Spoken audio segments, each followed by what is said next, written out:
I can only hear And from my... go live now.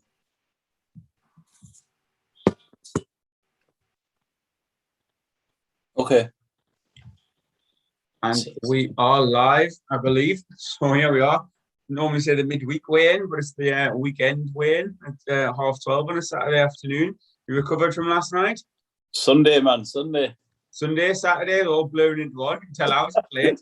I was up late as well. I think I never sleep well after boxing, even like normal time boxing. I'm always just a bit wired and taking in a load of like post-fight stuff on Twitter and that, and I just, I have to switch off. But I'm all right. I'm good. Still feel similar to how I said last night, just a bit deflated. That was just the ending that nobody wanted at all. Like from the fighters to the fans there to people tuning in to promote everyone. It was just one of them freak boxing endings there you get every so often, and what can you do about it? You know what I mean? Just one of them things. And anticlimactic was the word I used last night, and still stand by that. To be honest with you, it was a real shame that it ended in that way, because it was, for the 2 rounds that we did see, it was just bubbling away nicely. Do you know what I mean? And it was a real shame, like I say. Yeah, we experimented last night on Twitter, didn't we? With Twitter Spaces. That was all the fun of the fair, wasn't it? It was good. It was good crack. A few people came on and discussed it until we sort of unfortunately had a few issues. But I think a lot of what we said there is against, like, obviously it's still valid. We're just sort of day into it and had maybe a little bit more time to react and to take it in, but there's no real positive spin on the main event as they're in the way it ended, and it always leaves just more questions than it answered completely. You've got Warrington, who is now at that stage of his career. Well, I say now, he's been there for a while, where he's been looking for these big fights, and the whole pandemic delayed him with that. He switched promoters, had a little, what was supposed to be a little tune-up with Lara the first time, and you think, right, if he gets the win last night in front of a packed stadium at Headingley, he can really push on, and DAZN's got another sort of flagship star that can start building shows around, and that momentum is just it's completely stalled again, because you're looking at where do they go now. I mean, Warrington said straight away that again he wants the third fight. He wanted to settle the score, and he hasn't been able to do that. It's something that he wants to do. I don't think for a second him and his team are scared of Lara. No. I think they would quite happily do it again. Eddie Hearn said slightly different, that he wanted Warrington out before the end of the year or towards the beginning of next year. And the cut that Lara sustained, and we'll talk about the fight in a lot more detail, but the cut that Lara sustained meant that he's going to be out for a little bit longer, which I said in the immediate aftermath, that any potential rematch, even though they barely got through a couple of rounds, is going to take a while to get back in. And does Warrington want to go in the gym through a whole camp again and maybe delay that? Does he want a bit of time away? Does he want to get straight back in against somebody else? As I say, there's a lot more questions than answers provided last night. Oh, absolutely. I totally agree. It's tricky now at the stage like you mentioned there, like that Warrington's at. Can he afford to sit and wait and be inactive and wait? You can't really put a time scale on that cut. Do you know what I mean? And then wait for Lara's camp to start again and agree a date and the stadium. Like, there's a lot of waiting about there. Do you know what I mean? And can he afford to do that? And I don't know. Like you said, the momentum from Warrington's career seems to have been dissipated for some time now. Like, his better days were with Frank Warren, you know what I mean? And his return to Matchroom has been a bit of a damn squib, to be honest with you. Obviously, he had to vacate the belt he did have. The Zucan fight didn't happen, didn't materialise, came to nothing, and then, he's got chinned, and now this has happened, and it's a real unfortunate trail of events, really. But I think there's no doubt that the lad can still shift tickets and create an atmosphere in Leeds. I don't think that's going to change anytime soon. Last night is no reflection on him or anything like that. It was just, it was unfortunate. And if you did that fight again next week, you'd probably still have the same atmosphere and the same, feeling about it. And that would be there in 6 months. And I do hope that happens. Like, I don't think anyone's appetite has gone to see Warrington and Lara 3 at all. But it's that question now of, can he afford to wait? Does he wait? Does he does he go in with someone else? Does he have a tune-up? And I think, does he need a tune-up? Do you know what I mean? Like, can Warrington really do tune-ups? It's shit or bust, really, innit, for him. It's like they're fighting Leeds with the fucking Kaiser Chiefs and, you know what I mean? In an amazing atmosphere. Or I just cannot really envisage him at this point being on someone's undercard, just having a little knockabout. You know, and I don't think he performs as well in those fights, like we did see in the bubble with no fans. He was flat as a pancake, to be honest. So it's a tricky one. There's options, you know. Like, do you? No, I don't want this to happen. But do you swerve Lara altogether? Do you go in with like a Galahad 2 or a Lee Wood or a Mick Conlett? I don't know, options, but who knows? That's for him and his team and Edward to discuss, I guess. But my preference would be for Lara 3. I think it's a cliche about finding a dance partner in it, and maybe they could find a decent one. I know the first fight was really one-sided. Who knows which way last night's could have went, but as I say, it was warming up nicely for the 2 rounds we did see. Well, I whacked a poll out earlier because I'd actually seen Steve Bunsen and BBC. They'd posted their interview with him with Warrington, and basically the headline was a little bit cheeky, saying that like Warrington was on his way to victory, and it was like denied a cruel victory or something like that. I can't remember the exact wording of it, and that wasn't necessarily the way I saw it going. And I'll stick a little poll out and see what happens. And it was just earlier today, like over 100 people voted, 61% said like they thought Lara was going to win if the fight had continued. And I think Josh started well. He was boxing very smartly, hands up, nice and quick, in and out, trying to sort of go on those little raids of 1 and 2 punches, and he's doing a good job. And then the second round wasn't dominant by Lara by any means, but he just seemed to have got his rhythm that little bit. He was timing him, catching him with a couple of shots, and obviously, as we know with him, it only needs a couple of shots out, one clean hit, and that could have changed the fight. A couple of times Warrington maybe off balance, but sort of looked like he was getting forced back just by the impact of the shots on the gloves and a couple of right hands to the body.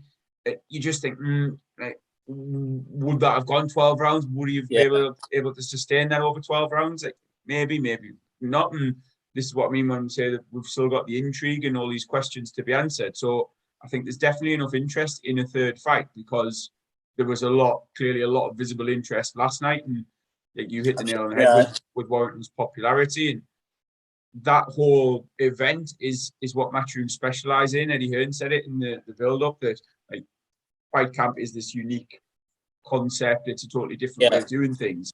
But these sorts of stadium fights are what Matchroom pride themselves on. It's their bread and butter, as he said. And Warrington's not the type of fighter who's going to, basing this on his one loss sounds a bit cruel, but he doesn't seem to be the fighter that's going to motivate himself and perform to his absolute best if he's on an undercard with a flat atmosphere and just sort of beating an opponent for the sake of it. Like, he needs that danger element, or that, like, you know, what is perceived as a big fight for him to get up for. And hopefully, again, I agree with you, hopefully that is Lara, but it may well be Kid Galahad, got Lee Wood in the mix. Mick Conlon's floating around there. There's decent matches to be made. It's just the landscape's changed a bit since Warrington was this undefeated IBF champion. Others have staked their claim, and is he going to be getting into all the A side, B side bollocks? Like, how easy would those fights be made? Would they need a bit more time? Like, you know what I mean? He's not like, if Ern's saying he wants Warrington to get out quickly, he's not going to put him in with Galahad in 2 months' time or so. No, exactly. I don't imagine they would anyway. Maybe that is part of the game being changed. Who knows? And then I don't think you're going to put him straight into another big fight in Leeds either, because if that Lara 3 fight is still bubbling away and that's going to be made, then that's going to, you know, obviously you've got Leeds Arena. I forgot about that last night when I was talking about like stadiums. It doesn't necessarily have to be in a stadium. Like, Leeds Arena is a hell of an arena. You know what I mean? Atmosphere-wise, it's quite modern as well, quite new, and he's filled it out many times. They could always do it there, I guess. But I just think, like, I don't know. You think he could do that against like a no-name opponent? Like we've talked there about a tune-up and stuff. It's like, funny. He seems popular enough that he could, but on his would he way be up, motivated for it? On his way up, like, I think I went to 2 Warrington fights at the arena. Was it? who the hell was it? Oh, it was a Japanese fella, and it was bound, and that was a Saturday night, and I'm sure I went to a midweek one as well, and I think Gavin McDonald was on the undercard. I'll have to double check the opponents. My mind's a bit rusty, but no, like Ollie's way up with Matchroom. That was before pre-Frampton and all that. Like that was his base. You know what I mean? It was similar to what we see up here with Lewis Ritson. It was Josh Warrington, Leeds Arena, Josh Warrington. Like that was pre-Elland Road, pre-Selby, all that.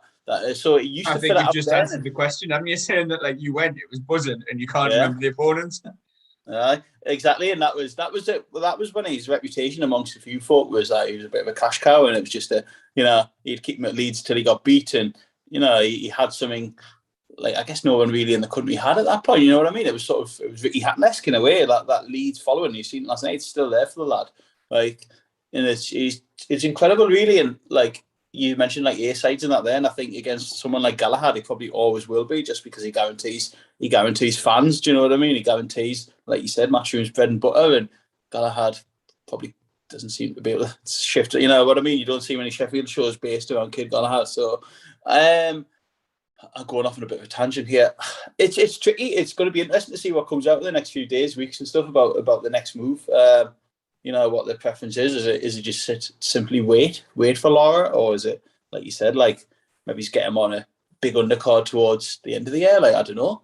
I think the main issue with the sitting and waiting is the inactivity. You mentioned it before, and that was one of the excuses that was used after the first loss, wasn't it? We talked about the lack of atmosphere and maybe underestimating Lara, but also like that Warrington hasn't had that run of fights when he was with Frank.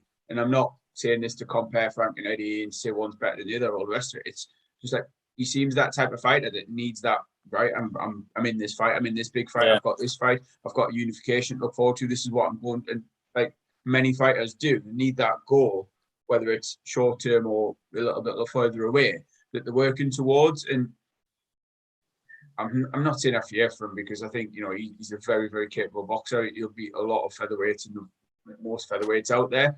But you don't want to have him just sat on the shelf and like in the gym ticking over, because then it gets towards Christmas and you're suddenly like, all right, well, it's in the new year. Like, do you stay as dedicated in the gym? I don't know. As you say, that's up to Josh and the team, and to keep them motivated if that's the route that they go down.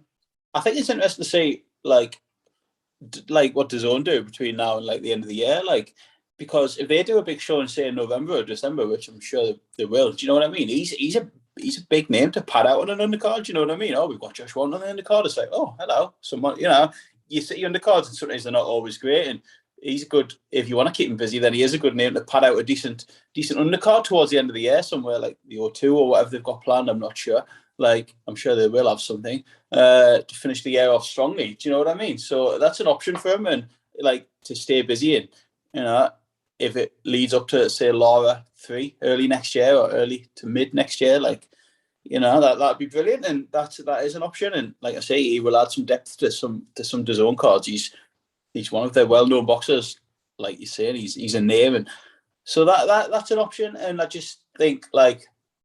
I mentioned last night on our little Twitter Spaces thing that just because I said, oh, he's only done 2 rounds, he'd be fresh, man, he'd go. But I just think actually when you think about that, it's quite a naive view, and you think he's still got to like emotionally come down from this camp and like digest what's happened, and he was probably revved up, geared to tuning in to last night and fighting last night, and that's when tits up, and it's probably a bit like, oh, will he be back in the gym on Monday? And it's like, yeah, some fighters probably can flick that switch, but you think it's naive to think, oh, well, he only did 2 rounds, he'll be back in by middle of this week, and he's not gonna be. You know what I mean? That was his career had led up to that fight last night, and I'm sure it's something he's gonna have to get out of his system, isn't he? And like deal with the mental come down of it and the mental side of it as well, rather than just be like, oh well, go again in 6 weeks, and it's not always as straightforward as that. Comes with the opponent and everything like that. Like a potential opponent, if you're saying that there's going to be some interim fight before Lara, which again we're purely just speculating on, but like Dillian White's named, isn't he? Is at the end of October he's fighting at the O2. Yeah. Opponent yet to be confirmed, and depending on how emotionally invested Josh was, you think potentially that like could come a little bit too early for him. It's like, maybe too early. you're talking, as you say, 6 weeks, just over a month away. But if they're looking to fill that card and to pad that card out, they could do a lot worse than getting him in, and they might want to have him. If he's going to be back in the gym pretty soon for the Lara fight, do you think, okay, we'll have like a glorified sparring session on the undercard and I think that's a good risk point. that? I honestly don't know. It's might be a bit too much too soon for him for that, but we'll see. The risk is, devil's advocate here, what if he got chinned by an unknown? Well, exactly. That's what I mean. This was the Lara fight the first time, wasn't it? The Lara fight got slated. Lara was like, "Who the hell is this man? He's lost twice." I remember seeing so many clips and little opinions of him, and people saying they'd seen him and how slow he looked on the pads, and he was plodding and he was flat-footed and all of it. Oh yeah, he can bat, and then like obviously from the matchroom side of things, they're all like, "Oh no, he's dangerous. He can bang, blah blah." And everyone dismissed it, like, "Oh, he's trying to hype the fight. This is such a one-sided fight. What's the point?" Blah blah blah. And then look what we get. Like, exactly what I'm saying with the risk of that. Like, do they bring in another opponent that they're potentially going to overlook in anticipation of the trilogy fight? Maybe not. Maybe you're right. Maybe just sit out the rest of the year and take some time off, and then take over in the gym and get himself back up for Lara, and just keep his focus and his sights solely on him. Yeah, without doubt.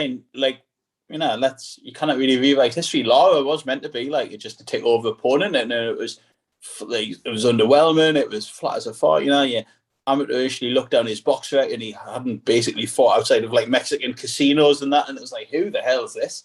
Like, what the hell's happened to Warrington? Blah blah blah. Why, and like we've seen it before so many times, haven't we?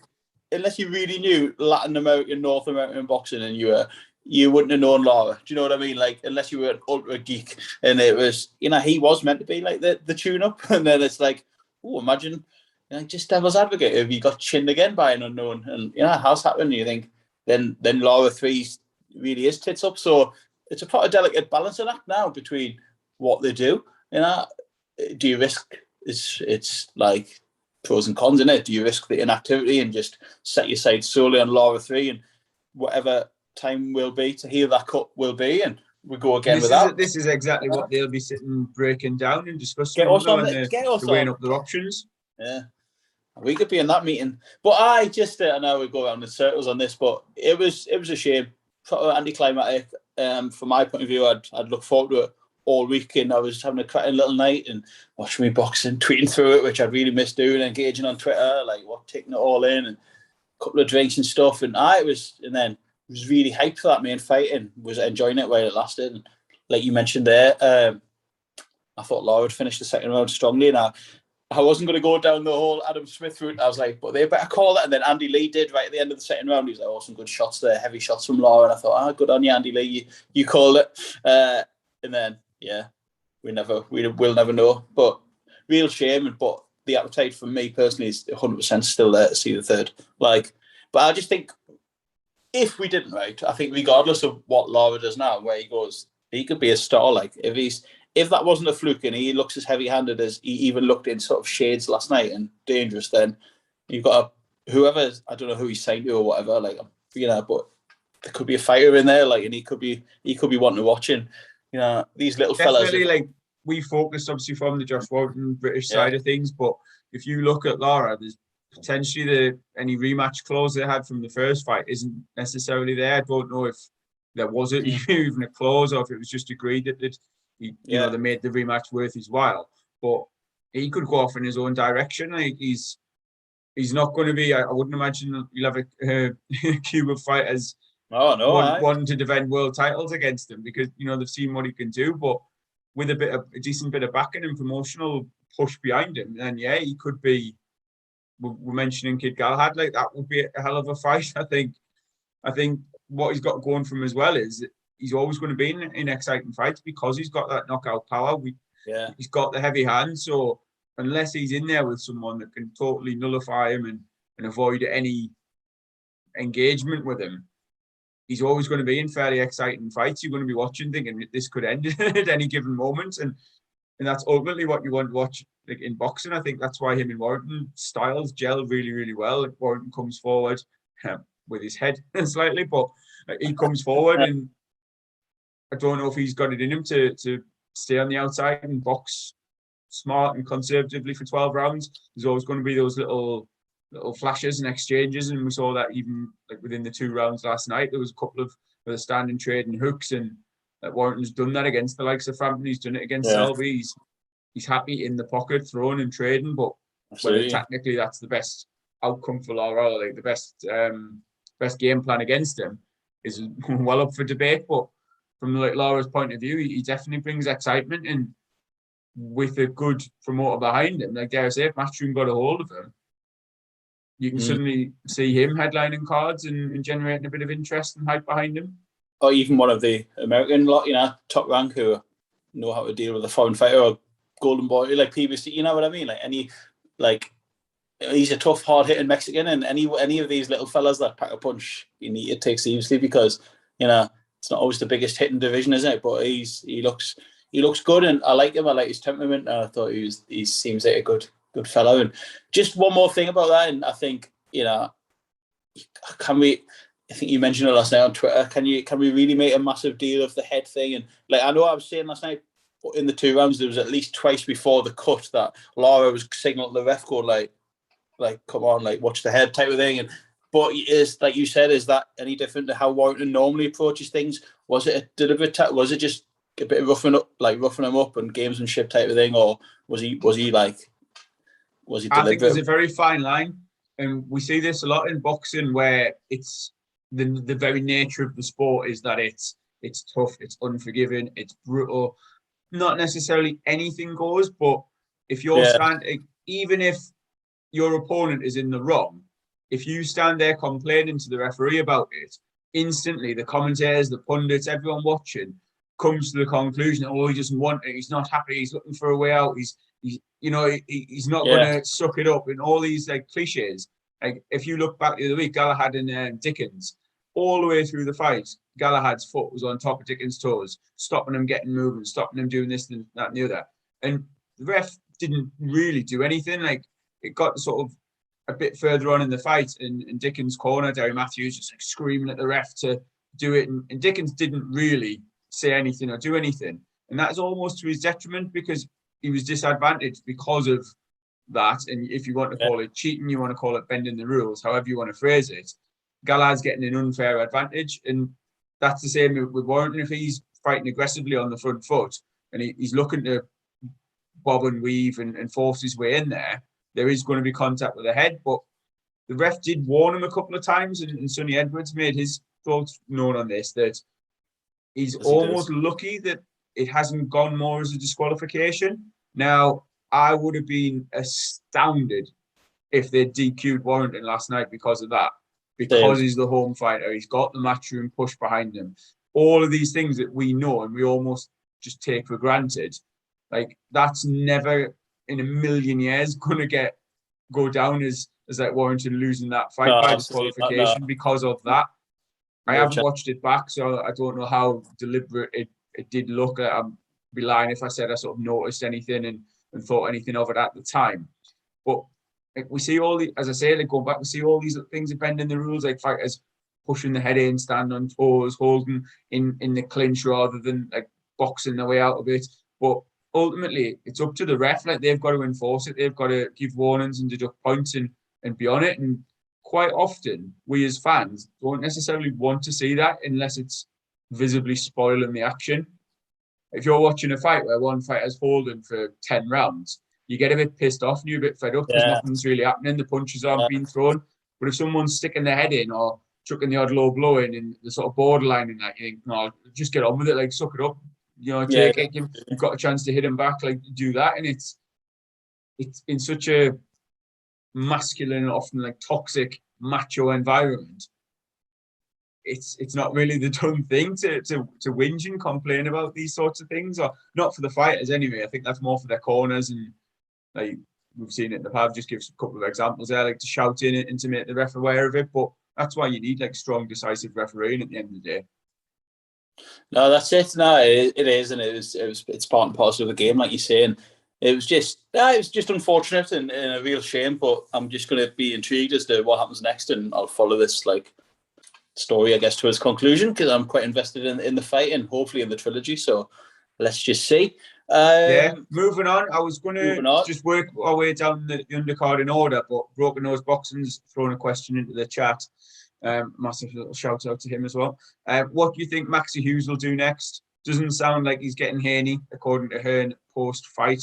So, for a bit of context for anyone who hasn't seen it, do you want to talk us through the Maxi Hughes fight first? And we'll have a little bit of a speculate about where he's going. Maxi Hughes can do whatever he wants. Honestly, give that man fight of the year. Love him. I've been a bit of a...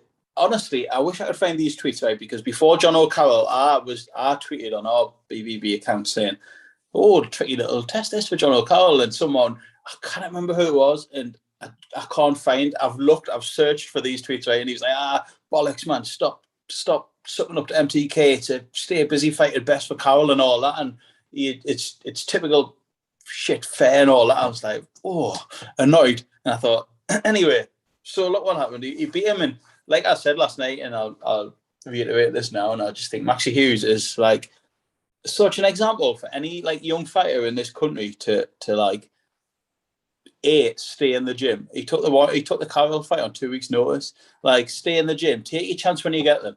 I always remember we had Lee Eaton on our podcast, and he was like, we need fighters to take chances, and when the phone rings, especially during a pandemic, be ready to take something and get in these big fights. And Hughes did, and look at that run he's been on since Carroll. And I just think, yes, stay in the gym, take your chances, don't get disheartened through defeats. He's got 5 defeats on his record, you know what I mean? He could have been yesterday's man, or just a jobber and went on the road, and but he hasn't. He's maintained a bit of a belief in he's having a bit of an Indian summer, and he's been incredible, really. Beat John O, went to Dubai and won, beat someone else, who the hell did he beat? To beat someone very well. Recently by storage in my mind's gone blank again. But anyway, he's had a great run. And then last night he was fighting Mexican Giovanni Straffon, who we'd seen previously come over and dismantle James Tennyson in, I think, opening round. And to be honest, I sort of feared the worst last night for Maxi, and I was hoping he would win, because I love the story. I keep telling you every week, I just think he's been brilliant. Well, you've been talking there. I've just had a little dig through our Twitter, and I can't see whoever it is has deleted their tweet and their reply to you. I know they have. You've put something out about Maxi Hughes, just sort of generally thinking, is it a potential banana scale? Could be blah blah. And then it just says tweet was deleted by the author, and you've put who am I trying to keep happy? Maxi Hughes. My thoughts were that Maxi's a solid domestic fighter, only lost against good kids. As I say, Jono on that quick performance should be too good. But what I was thinking was that if he's looking ahead to world titles again, then it could be a potential banana skin fighting against a live opponent. And then they've replied somewhere else and deleted it again. So I don't know what they've actually said. And obviously they've thought better of it in the time since. But I think you've got the better of that one. I'll give you a 10-9 round there. Find out who Maxi Hughes' last opponent was before last night. He was mint. He stopped someone, and someone good as well. And it's doing me head in. I can't think back. I've gone blank. For who, sorry? Maxi Hughes, who was his opponent before Straffon. He fought Carroll, then he went to Dubai, then he won again. Who was it? Go on, you can get this. Can it? British title as well, wasn't it? Yeah. Highland, Paul Highland. Hey, I was going to mention him literally the other day. That was it. I did. Anyway, going back to last night. Straffon was another one of these Mexican unknown monsters, it looked like, who came over and chinned Tennyson in a round, and Tennyson stood and traded with him, and Straffon just took him out. And I thought, oh Christ, I thought it could have been a bit of a step too far for Hughes last night, maybe. And again, that's me probably looking back thinking, well, if he could chin Tennyson, then he can chin Hughes. And Hughes has been beat before, and I thought, maybe that's the night where the story comes to a bit of an end. And what was it, shite? He was absolutely brilliant. It was a remarkable performance. And Straffon was poor. Don't get us wrong, he was it didn't look like the same man that came and traded with Tennyson and don't know where that man had gone, but that doesn't take any away from Hughes. Hughes was so close to stopping him as well. How Straffon stayed in his feet in that round. I can't remember what round it was, fourth or fifth or something. I thought he was gone. And a couple of other times during the fight as well, Hughes had him really rocked. But complete, like, shutout in my book. I just thought Hughes was fantastic. His movement, his footwork, everything was just so good. And he won handsomely. And, like, I'm not going to get into IBO stuff and that. And to me, it was almost if he just won like an international title against a good opponent and that. And, like, you know, if he wants to sit there in his house this one, say he's champion of the world, then fucking he deserves to do whatever he wants. You know what I mean? It's an incredible story, and British boxing from time and, like, occasionally throws up these stories that, yeah, just because you've got a few defeats and, like, it's not the end of the road for you. Do you know what I mean? Like Anthony Crolla's and obviously a shining example of that. And there's life in it. And, like, I'm not going to say he's going to bloody beat bloody Lopez or Haney or God, you know what I mean? Like all these lightweight kings and that. But I just think, like, just take the fights, you know what I mean? Take the money fights, whatever you get offered next, like, cash in, you know what I mean? You're a long time retired, and I can't imagine he's made a great deal in his career. Like, you know, as I say, he's been a fringe level, you know, until he won the British, he was a sort of fringe level domestic fighter. Like that's the truth, you know. He'd been beat off Walsh and stuff, and a few defeats on there. He'd been beaten a Central Area title fight or Scotty Cardle fight, you know what I mean? Like, but and just look at that renaissance he's had, and like crowd last night, that was brilliant. He was so good, and you know, if he does get offered a big fight on a Matchroom USA or something, like, just did he take it? We've seen other British fighters go over there, like, over the years and get beaten, get handsomely paid for it. So why shouldn't he do the same? You know what I mean? But yeah, I can see why straight away he's name checking Devin Haney, and I didn't realise that. Like Hearn sort of maybe alluded that to that not happening. My first instinct was, is that going to be the latest in the long line of British fighters going away over to America and putting on a brave but ultimately unsuccessful performance? And then I'm like, well, actually, should I really write him off? Like, he's, as you say, he's obviously shown he can come back from adversity. Yes, levels do exist in boxing, but he's also said, like, he is with Matchroom now, so hopefully then, like, they're going to keep him active and maybe get him on the left hand side of the running order, so he's like the home fighter in a decent fight. You know, and I don't mean to make him sound like a plucky Yorkshire underdog, and I was like, not at all. I've banged the Maxi Hughes drum basically since the Carroll fight now. Look through our timeline and you'll see it. And, like, pretty good fighter, you know what I mean? Like, a good fighter. Boxing, oh, massively so. And how good was that last night against someone, like, you can certainly question, like, Straffon and how good exactly he is, and, like, stylistically, was it a very, obviously looking in hindsight, it turned out to be an excellent matchup stylistically for Hughes, but, like, he deserves credit because he implemented that game plan. He boxed with that style, like, very, very well. It wasn't a case of, I'm just going to avoid the power puncher for 12 rounds and try and nick nick each session and edge it that way. Like, he hurt him. He was the one who had Straffon on the back foot. He had him all over the ring, not just the round where he, I'd give it like a 10-8 round, but there was countless occasions where he was just slipping. He was rolling under the wide hooks of Straffon, but he was rolling under them nice and smooth and coming back to shots of his own. And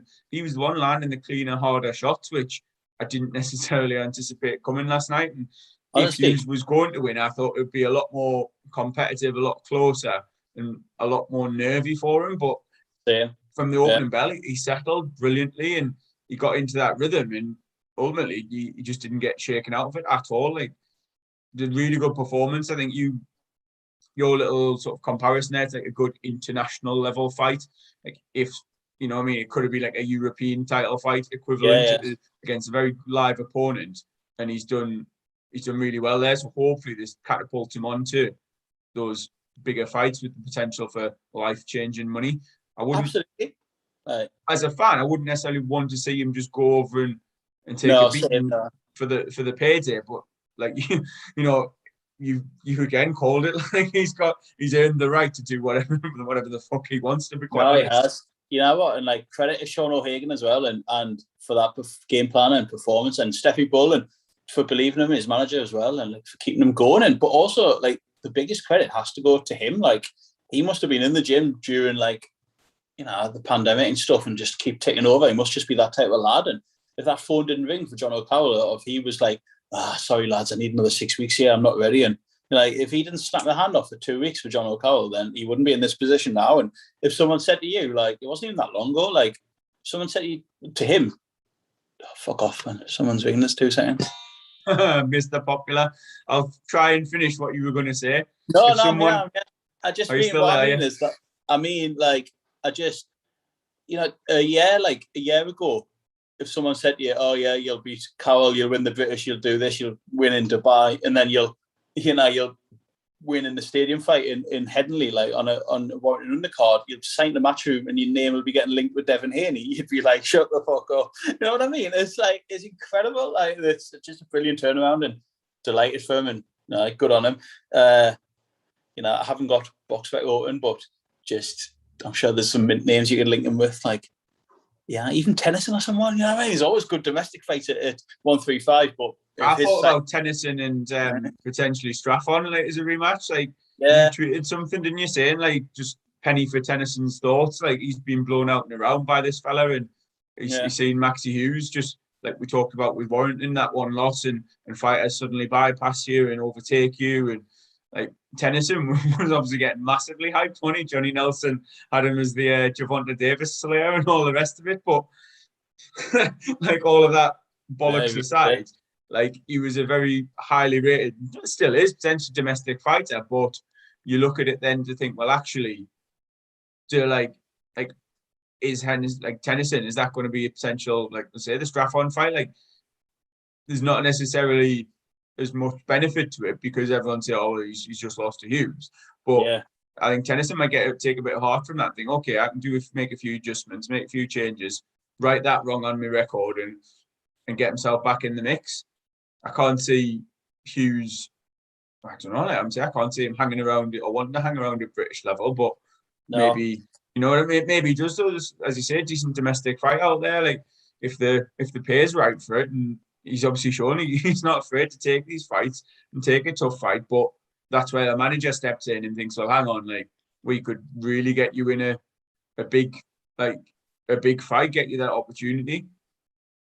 No, absolutely, totally agree, and I think whatever comes his way next, then he 100% deserves it, and be interested. And now suddenly, like, his career's had a shot in the arm. Like, DAZN have got themselves, and Matchroom have got themselves a decent little fighter, and you know, it's a win-win for everyone, and it's just one of them feel-good stories that occasionally crop up in British boxing. So good on him, good on him. Well played, Maxi Hughes. So if we say that like, that fight was the good, the main event, the ugly, going a little bit out of sequence here. We'll move on to Katie Taylor. Let's keep this one brief. There's no disrespect about legend. We get that. I get it. Like, role model legend, Irish legend, amateur legend.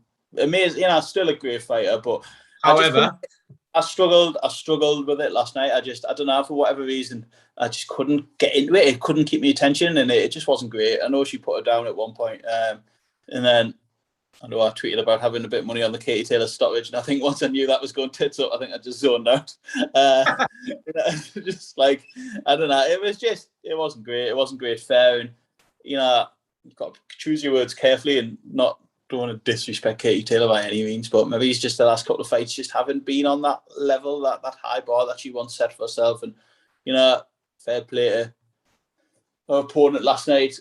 She came over and she looked all right. She looked, you know, better than I thought she would be. It just wasn't great, was it? It just wasn't great fair. It wasn't a great watch, and that's as much as I thought this for a couple of her fights, in that I think has been levels above pretty much everyone that she's boxed. Obviously the Pursoon fights were fairly competitive.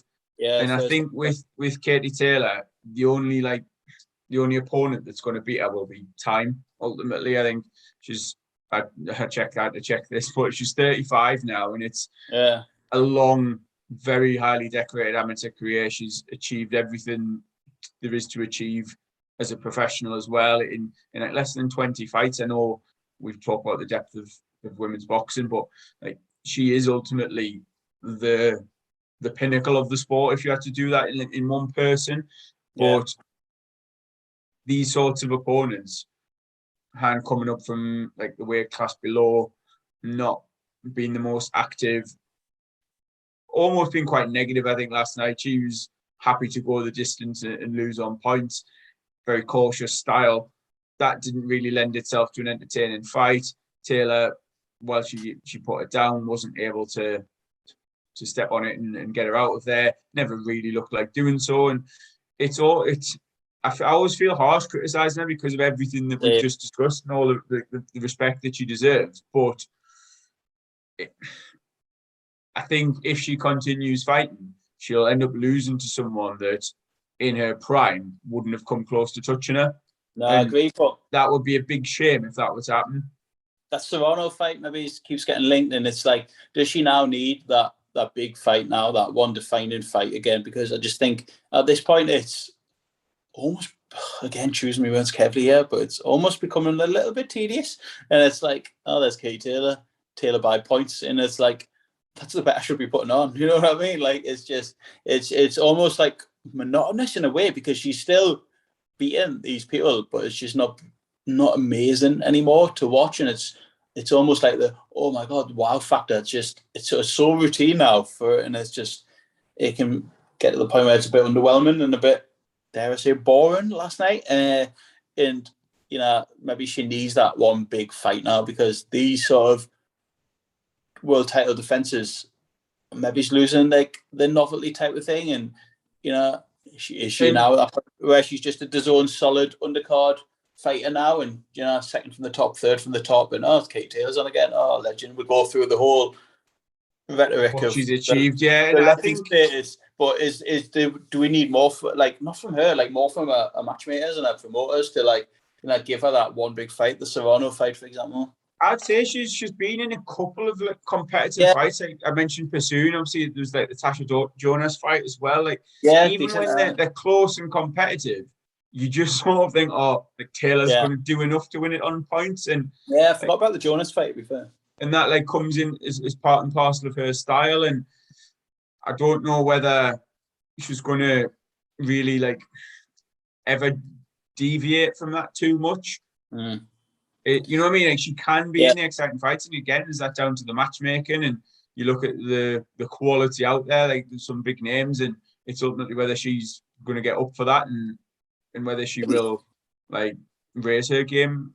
To be fair, she put the last down last night, and, you know, if you say any fight up and down the country that if you fight 10 rounds and you score a knockdown and you get a wide points win, then they'll be like, fucking good night in the office. Do you know what I mean? Yeah, like, of course it is, and that's like we've seen that before, haven't we? Like, not every boxer is this massive concussive puncher and knockout artist that's gonna get everyone on the edge of the seat. And with Taylor, you've got to appreciate what she's done and how good she is, but to the more casual fan and to someone tuning in and seeing what's going to fill the card, like, it's unfortunate. It's often not enough. Like, we've seen it countless times with very skillful boxers that don't have that cutting edge. I just think, like, I was stung last night in I had a bit of a hit and miss night betting wise, but I was stung on a couple of female stoppages last night, and I should learn my lesson on that. I went for the Ebony Bridges stoppage, which was so unlikely, and then I went for Taylor as well. And the only female fighter you want to be putting on a stoppage is Savannah Marshall. I think the rest I need to stop doing it, because, you know, it's just these 2-minute rounds, and, you know, there's occasions. Yeah, they're always up against it, aren't they? I mean, especially Bridges in like an 8-rounder. I know she got the stoppage last time out, which probably swayed you a little bit, but I know we'll sort of seamlessly move on. Like, she was fortunate to get the win in my book. I mean, yeah, mine too. It's always going to be an issue when the referee's the one scoring, and we've been over this so many times previously, like lower down the card in these smaller like fights with fewer rounds. There's not going to be the judges there. There's not the provision for it necessarily. We're talking about cost and all the rest of it, but if you're refereeing a fight, like, even if it is the least eventful fight, like, that's your priority. You've got too much to worry about, making sure that the fighters are doing what they should be. And like, refereeing, it's a job in itself. Like, of course it is. Like, why are you then expected to be keeping score of who's landing what? Yeah, absolutely. Someone tweeted it, might be Sonny Edwards, saying, like, it's mental that we still have that system where the referee is also the judge, like in an 8-rounder as well. 4-rounders, 40, 36, we sit through them a million times, and fair enough. But maybe, like an 8-rounder, and I just thought, oh, I don't know, like I was thinking about her last night, not like that, just like because she's like incredible personality and like I don't want to say not gimmick, but incredible personality and self-promoted.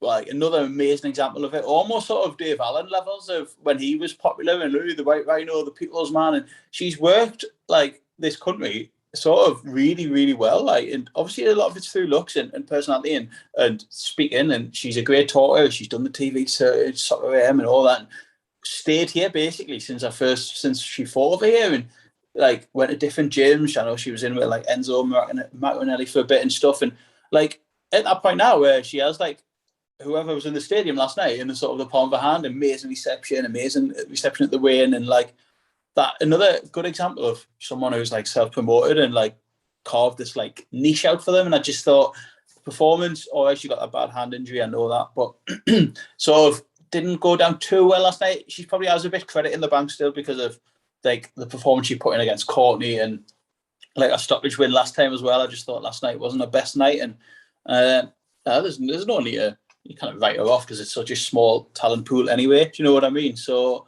she'll be back. She has got when she puts it together, she's got a decent style, but I just thought last night was more on the plodding side of things rather than like the explosive. Do you know what I mean? It's that come forward, searching, like boom, and when it works and it connects, it's good. But when it doesn't and someone's like Angloff last night, quite nimble on her feet and boxing around you, it can make you look a bit slow and a bit cumbersome. But as a character, like a character, like almost like a Babbage type of thing. Do you know what I mean? You know what you're gonna get when she's on your card, and like that's bread and butter for DAZN, for her, and all that. And casuals, you're like, she comes up in our conversations and on WhatsApp a few times, and people are aware who she is, and it's not just. It's something different in it, and if you like that and you're trying to corner a casual martyr, then she's good at what she does. She's a good promotional person, but wasn't her best night last night, but she got away with it. I think in terms of boxing comparisons, you're closer with Dave Allen and Alan Babish than Gareth A. Davis was with Muhammad Ali.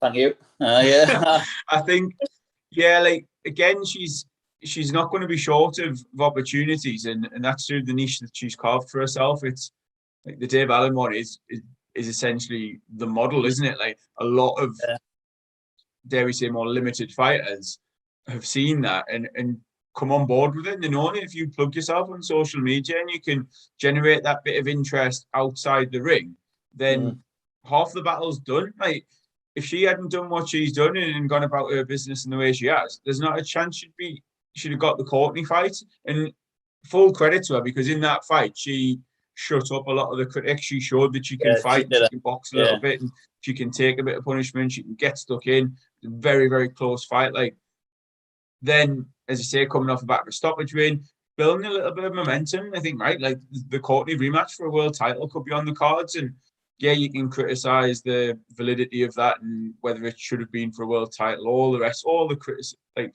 all the stuff I would generally focus on, but I'm trying to have more of a positive spin on boxing these days. And I think, like fair play to her. She's made herself popular. She's popularized herself among a certain pervy part of the fan base, but like she's happy to do that, and it'll be helping her like pay the bills. It'll be helping her forge her career in boxing. And from a promotional side of things, like I dare say she's not going to cost an arm and a leg for Matchroom to put on shows regularly. Absolutely. To those casual fans, I think more of our friends have mentioned her probably than like Manny Pacquiao fighting the other week, and some of the bigger names in the sport. Like they'd be more inclined to tune in for her fight than some of, like, as we say, the technically better boxers who've just got maybe a little bit less about them in terms of a profile. Have we got anyone watching? Any questions? Anything going on in the chat? We've got Broken Nose Boxing rattling off a few comments, but we've just answered basically most of what he said. He said Katie Taylor did have a fantastic fight with Jonas 2 fights ago, which I recovered and managed to get that one in there. But like I think we'll move on to the other I dare say in quotes, main event of the card. Did you catch that this was announced as the main event? Yeah, I did. Of the Fight Camp show 2 weeks ago. It was, you know, I absolutely loved it. I get quite opinionated, I don't know, about Conor Benn, and like I got a bit stick last night on Twitter from Chris Glover, didn't I? And then you proper backtracked. I did backtrack a bit, right? I did, because when I read my tweet back, I thought, oh, that's a bit bitchy. But I maintain what I said, and I sort of sussed Granados from about round 2. He was pillar-fisted, not very ambitious. Didn't look like he was going to cause Conor Benn a threat all night, and like just another, God, repeat myself, like Steve +1. Like it's just that meticulously clever matchmaking of Conor Benn, which seems to be give him names who can't punch. Vargas, Formella, now Granados, and it's like, you know what I mean? He's either going to detonate them out of there like he did Vargas, or he can't get them out of there, then he'll win over the 10 rounds or 12 rounds or whatever, and that's the phase he's at the minute. And again, it's hard to say it's become tiresome, because as everyone, well, it's a double-edged sword, right? You can either then point out that he had no amateur experience, or then you can point out that people close to him are banging on about world titles. So it's like, which one do you want? You know what I mean? Is he a world-class operator, or is he just still this learning novice? So it depends which side of the Conor Benn fence you sit on.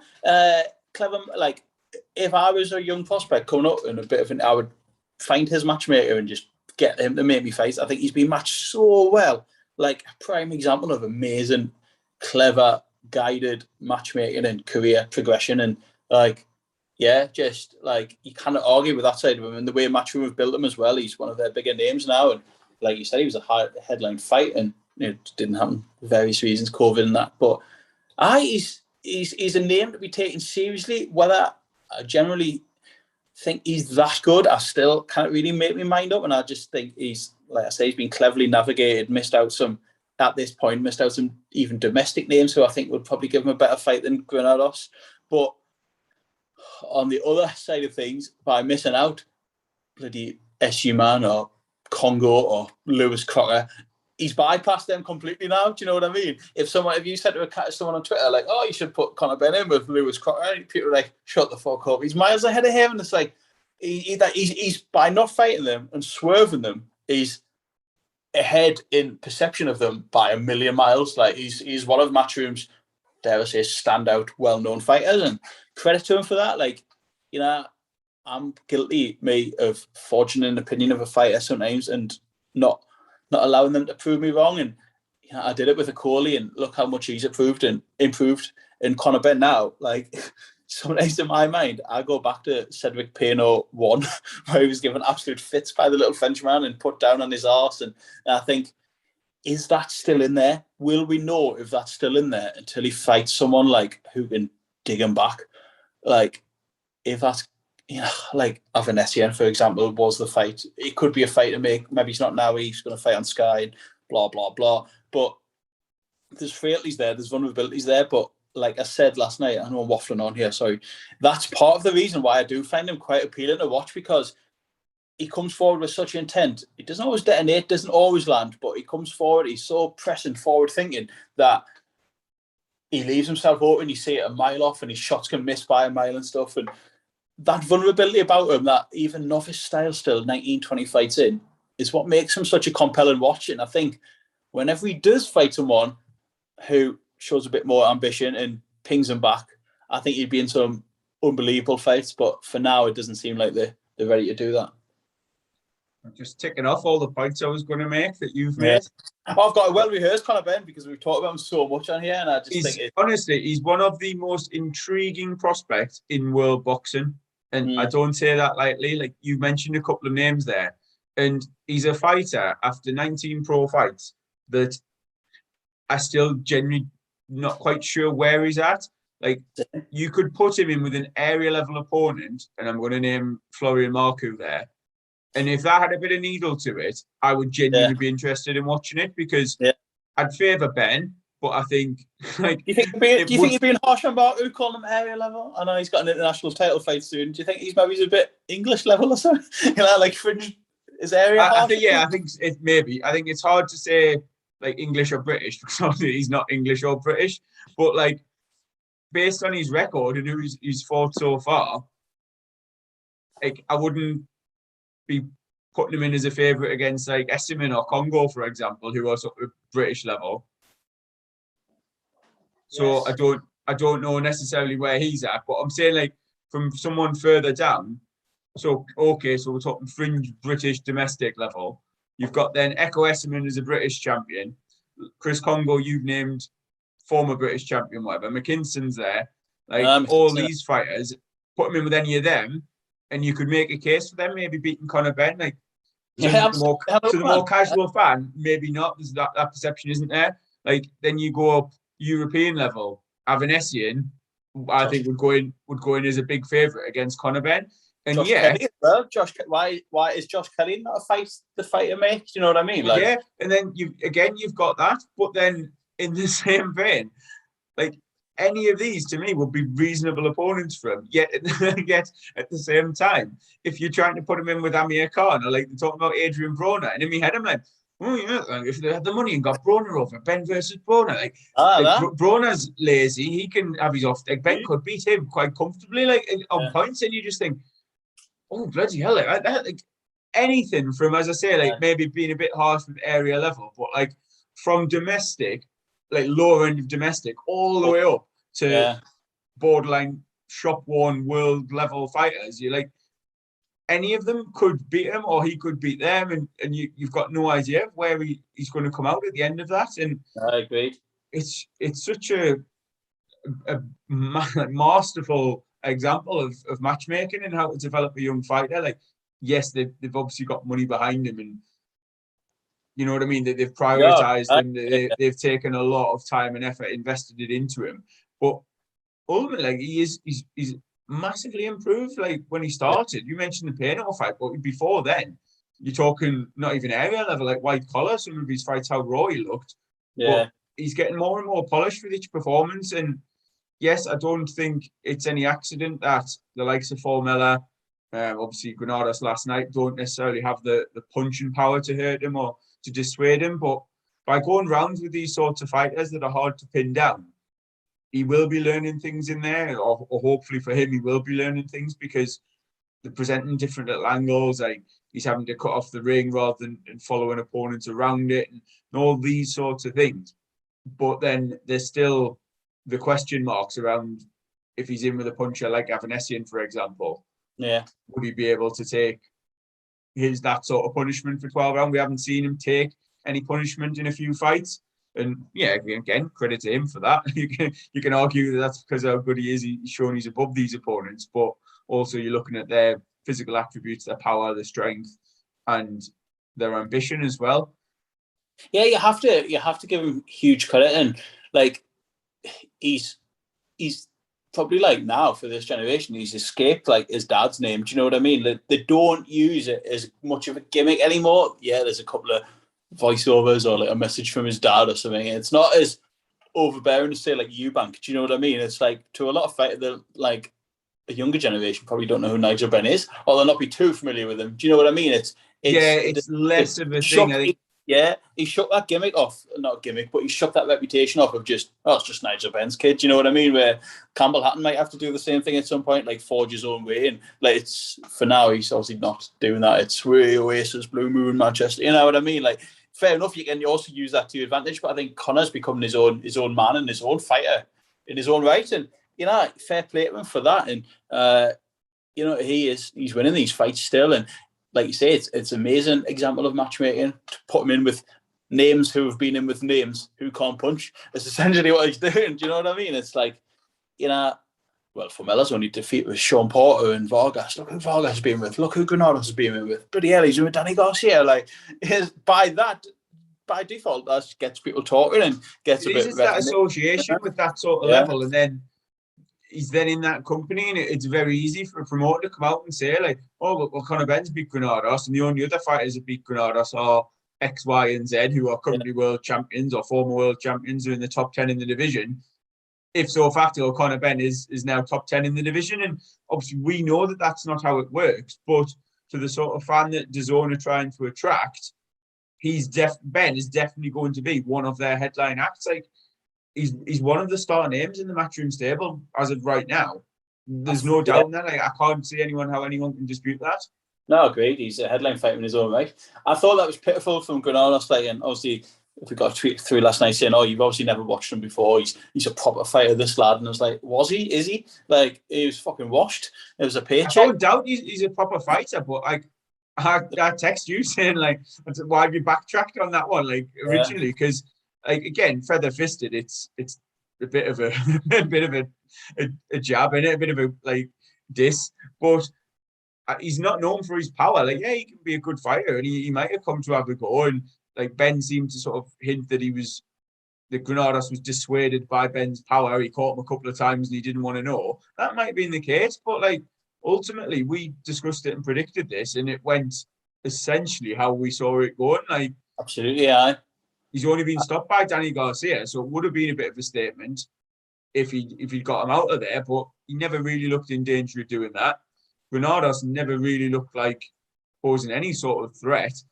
There was definitely one card Ben got every single round. I think all but one on the other, and maybe the third one gave a couple of two or three rounds to Granados, and it's like that was a fair reflection of it. It's not an outrage by any means, like, but that's essentially what I predicted beforehand. And I think there was a lot of cry on Twitter for the Avanesian fight next, and you mentioned like he's gone a different way entirely, but there was also rumours that Eddie Hearn had spoken to Carl Greaves and Avanesian's team and basically wanted him to vacate the European title so Ben could fight for it.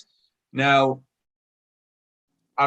I'm saying alleged. I've got no reason to doubt that that's what's happening. If they're saying that's what's happening, then you know what I mean. Like, I've got no reason to doubt that. But if that has happened, that sort of highlights the maybe lack of confidence that you've hinted at, that maybe they are trying to protect him in some way. Like, I can see why. Obviously, you don't need to look any further than the last prospect Matchroom put in with Avanesian and what happened there with him and Kelly. But it just sort of says, okay, well, we'd like to get a European title, but we're not going to fight the European champion for it. It's a bit of like a WWE sort of political move, and it's a funny one. It just sort of highlights what does go on in boxing, and they want this perception that he's European level and he's getting towards world level. He's got some WBA continental strap or international belt, like, and again, it just feeds that.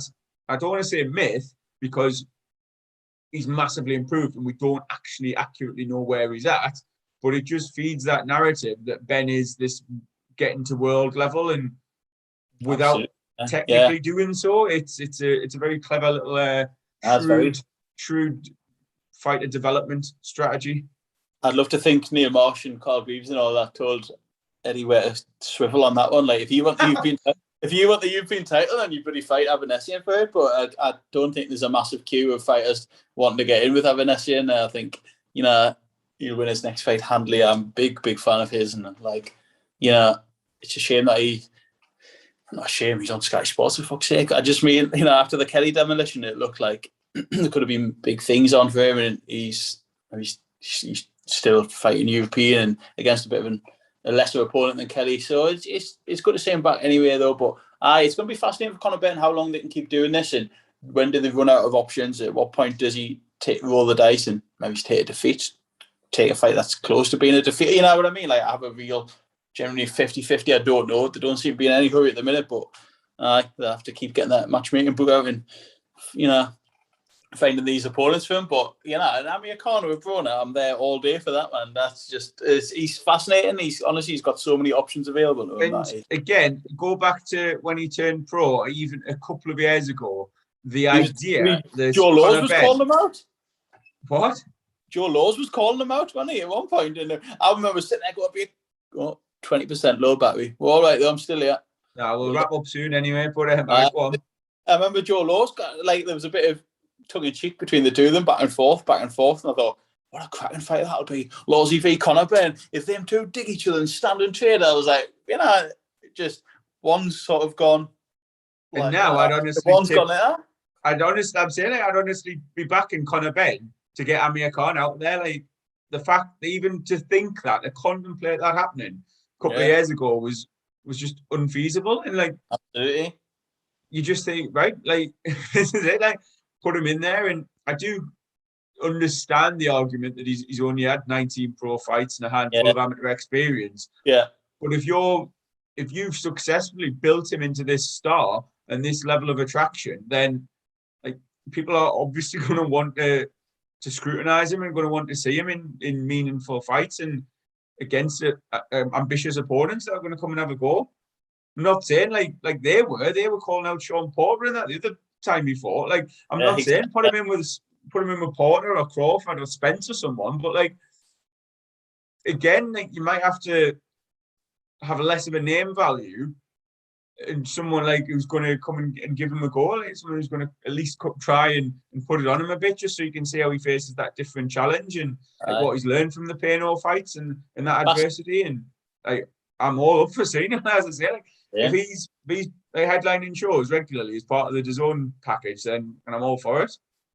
Absolutely, yeah, I totally agree with everything you said there. Just to sum up, like massive credit to him, and like he's improved so much and carving his own name, and he's a star. He's a DAZN star. Like, big him up, and let's just see. Honestly, he's got so many options available. I'm in the future and stuff. I'm intrigued to see which route they finally do take him down. But for now, it doesn't seem like they're going to shift this narrative. But good on him. We won well last night, and as I say, I was disappointed in Granados. Not really much ambition or intent there, and looked like a man that was more than happy to get his money. He looked buzzing when the final bell went, and he was bowing all around it. I thought, you little sod. So I disappointed in him. But he beating the whole thing. All in all, it was good to watch. It was good to watch a night of boxing, and shame the main event ended the way it did. But I was bang into it, and I just forgot how much I enjoyed just a fucking lovely chilled out Saturday in the house watching some fights. And speaking of watching some fights, this quickly look ahead to this week. We'll probably do another one midweek anyway, but we talk about all these different platforms that have boxing on, and we're spoiled for choice, and I think it's this week there seems to be some coming to fruition really. Like Friday night we're at a local show up here, English title fight headlining. You've got the DAZN show from Barcelona this weekend. Cyrus Pattinson's on there, undercard. Leharaga. You've got Sonny Edwards headlining BT Sports Saturday night in a world title defence. You've got Channel 5 Friday night, Sam Egerton, and it's like, if you want to do round for pound, there's your fights. You've got absolutely loads this week. You've got Oscar Valdez on DAZN as well. Let's have me battery won't last getting into that. And that's just like, we've got like, it's just one of them fights where, one of them weekends, I think, where all the networks seem to have something on. I dare say Fight Zone, Dennis Hobson's probably got something on Friday night as well. So it's a hectic week next weekend from like Friday night and Saturday night. You're spoiled for choice, really. So bit of a battle between DAZN and BT Sport. Do you go DAZN and watch the foreign lads, the European fighters, and a bit of Cyrus and a bit of undercard action, or do you stick with? I don't even know who's on Sonny Edwards' undercard, to be honest with you, but he's Callum Johnson's fighting, I believe. He's sure I see Joe Gallagher tweet he's back out. Denzel Bentley on the comeback trail. Good. Sure, Hennessy decent fight. Might be Andrew Robinson's lost a few, but is knocked around that domestic level. There's a couple of decent ones on that card, to be fair. Good. It's round for pound sorted, and I just think exactly, it could be a bit of a bumper weekend. This would be a bumper week for round for pound.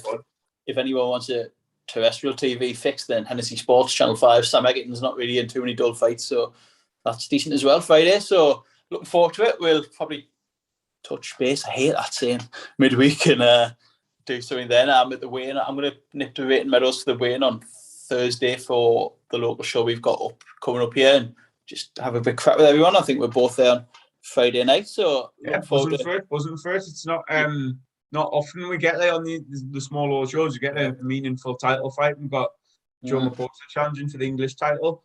Obviously a lovely lad, Joe, cracking little boxer as well. And I think again it just highlights that with all these different platforms and promoters all sort of competing against each other, but in some cases working together as well. It's a healthy time for especially the domestic scene, but just British boxing. Try and pad out our YouTube channel as well, and get some local fighters on there, and they always do good numbers for us and vice versa. So we'll try and, between the two of us, get at least a good few done post-fight and stuff. So it'd be good to be back, and looking forward. You mentioned Eddie Hearn's bread and butter before being stadium shows. I think I was as small hall shows in the northeast of England, but I'm looking forward to it all the same. So it'd be good to see you as well, and maybe have a quick pint, so why not? Looking forward to that. Rude not to, man. No, a driving pint. But no, very good. Enjoyed it, and I shall see you this week and speak to you very soon. Nice one. And cheers. I haven't seen who's been on YouTube or anything, but again, whoever's been on live, and thank you for tuning in, and keep sharing, keep subscribing, and we'll be back for more very soon. Thank you. Nice one. Bye-bye.